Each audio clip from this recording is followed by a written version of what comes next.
to Kendrick Green, guard / that center out of the University of Illinois. What were your thoughts on him, man? Initially, I was bummed for about 5 seconds. Mm-hmm. Because Quinn Miners was still on the board. Yes. I thought we were going to have to take him in the second round to get him. We were linked to him. And it seemed like he would have been a really good upgrade at center for us, by all accounts. So he slipped to the third round. Creed Humphrey, he went late second or third. I can't remember exactly. But he was off the board, so we couldn't have gotten him. No, Creed went. Yeah, it was like, because they were both slipped. They were, yeah. And I was like, oh, wait, we're going to get one of these two centers. This could be really nice. And then we picked Kendrick Green out of nowhere. I think on the draft board it said guard. Everywhere had him as a guard. Him at center. Guard. Yeah. And then they start showing the highlights on ESPN. Yeah. And he's just mauling dudes. He's moving people. Yeah. The running back has all these holes and stuff. I'm like, you know what? Mm-hmm. Who's Quinn Miners? I'm good with this guy. And he did it at left guard too. Who? When he was moving people? No, I saw some plays at center. I'm just throwing out there. I'm just he was at left guard too. I ain't know you do that. Hey. Higher pedigree? Uh-oh. Nah. I'm just yo. We need center though. No, for a fact he's a center. Pouncey doesn't reach out to you. Yeah, he's a center. If he's not going to be playing center for the Steelers. Yeah, he's a center. I think Ben reached out to him too. Yeah, I think everybody, Banner is like, yeah. But the thing, man, like, number one, he can move. He's a good athlete, bro. Good size on him. I think he said 4 or 5 games at center, but as a whole, that's where he's going to transition to. But worst case, it's like, bro, even if you can't be the starting center day one, you still give us depth at both guard spots. So either way, I like this pick. Now, the reason I think, and I said this in my first initial reaction, I think he's going to be the starter midway through the season, probably at the latest, just because I do think he is an upgrade over BJ and JC from a athletic ability standpoint and his ability to move people. That's the thing that he does really well. When he gets his paws on you, he is gaining ground.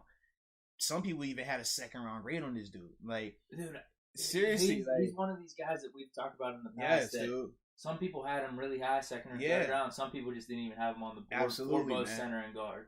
But he's a guy that moves people. And knowing that, like I said, that's what BJ and JC lack. And some of it's because of their size. BJ, I think, is the more fundamental player, but he's not going to be able to move people. Whereas with Kendrick can gain the fundamentals, right? We talked about Adrian Clem being very instrumental in Kevin Dotson's development.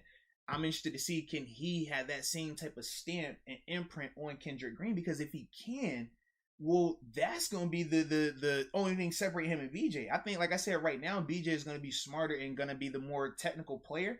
But Kendrick is the better of the two in terms of just what he brings to the table, his ceiling and things like that, athletic ability and just ability to move people. So I just think that, like I said, early on, it's going to be just him getting used to playing center, him getting used to seeing it both ways. Because at guard, like I said, you're still seeing right and left, but it's different because you're only, like, the people that you're working with, the side of the line that you're on, whereas at center, it's a little bit different because of how you have to be able to scan and go on both ways and stuff like that. Also, footwork changes as well.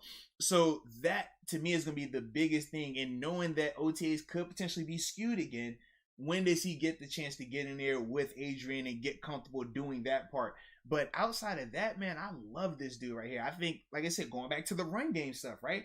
If we need people movers, he is a people mover. So now you have him with Dotson and DeCastro. The interior offensive line looks great from a run blocking standpoint. Like I said, I just, as long as we're not trying to have these guys pass blocking like crazy, this is an upgrade to me. Because Pouncey struggled last year, especially in the run game in terms of moving people. Kendrick is going to be an upgrade in that department. Okay. Now, the pass blocking, though, does that come more from a technical side? Because it will be, yes. Because you talk about the fundamentals. Yeah. That type of stuff can be taught. Whereas the mentality, him moving people and having that type of energy, that's harder to teach. Yeah. And because I listened to Adrian Clem's interview on him, and that's exactly what he said. He's like, dude, like, just the type of energy and the aggressiveness that he's going to bring to the table is exactly what we're looking for. And then someone asked him about pass protection. He's like, I looked at all these tapes, and I think he's fine in pass coverage, but whatever is lacking, I think we're going to be able to teach, and I think he's going to be fine within our system. So that's what I'm hoping for. Like, the stuff that you just see on tape, the highlights, the stuff that jumps out to you, I'm hoping, like, yeah, that's what we're going to see more of. Mm-hmm. And then the other stuff that may be lacking in terms of fundamental pass blocking, that's just going to be taught. Now, in the past, we were really successful in that, 6-7 years with Mike Munchak, or maybe even less than that, 4 or 5 years with Munchak. Hopefully, Adrian Clem could be that type of coach for the new lineman coming in. And we talked about Dotson last year, so that's at least a stock going up type of moment. Yeah, without a doubt. Like I said, I definitely think that this is a good situation for him, man. And I'm just trusting that Adrian is going to help continue to develop him, because from a technique standpoint, when it comes to the pass blocking, he's going to have to understand, okay, got to stay upright. Can't be putting your head down. That's one of the things that younger guys tend to struggle with. And then from the center standpoint, it's different, because at guard, he's already out of a 2-point stance. His head is already up. He doesn't have to worry about snap between my legs, make sure that gets there, then fire up, then see everything. So typically you have a lot more time as a guard. Whereas at center, if you have a nose guard on you and you're having to snap that ball, whether it's under center or in the gun, that is going to be different for him in terms of how quick you get that hand out of there and get them hands up. And then from there, footwork, right? Those are the things that he's really going to have to harp on and get more acclimated with going to the center position full time. But once he gets that, he has everything else. He has enough strength to be able to anchor versus bull rushes. He can move well enough to handle the shakes. And I think, like I said, he has good vision from an offensive line standpoint that he picks up blitzes and twists well as well. So as long as he's doing those things, the other stuff you can coach up. So like I said, for me, I like this pick a lot. And as we go to the chat, because, we got to ask the people in the chat, what 100%. They think. We got to keep the show vibing like that, right? It's us. It's us now, Absolutely.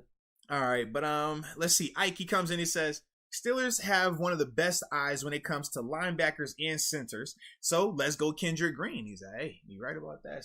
Their track record with centers. That's what I was thinking too. They have an impeccable track record with centers right now, man. All right, if you're going to pass up on this Quinn Miners, you must really like this guy. Absolutely, I'm gonna defer to you on this one. There's no reason to be out of complaining so much, especially after I saw the highlights. I'm like, holy shit, man. Dude, it jumps off the screen. Mm-hmm. That's what, like, when I turn your tape on, especially when it's a highlight, jump off the screen. I hate highlights where I gotta look this. All right, well, who's making the play here? Oh, was it drag down tackle? Oh man, it was a PVU. Oh, was he really burned? Like, come on, I don't want to watch that highlight. I wanted to be like, okay, you don't have to ask who I'm looking at right here. I should be able to put this tape on for my daughter, and she should be able to just watch and say, oh, he's good, Dad. I don't know what he's doing, but he's winning. Like, that's how I want the tapes to look, and that's how his tapes look right here, man. All right, Evan says Kendrick Green is nasty. Yes, indeed. All right, let's see. Yeah, Luke also says love Kendrick. Watching him was giving me serious Pouncey vibes, without a doubt. That's one of the things I said, man. Like I said, it might be the number, but I loved it.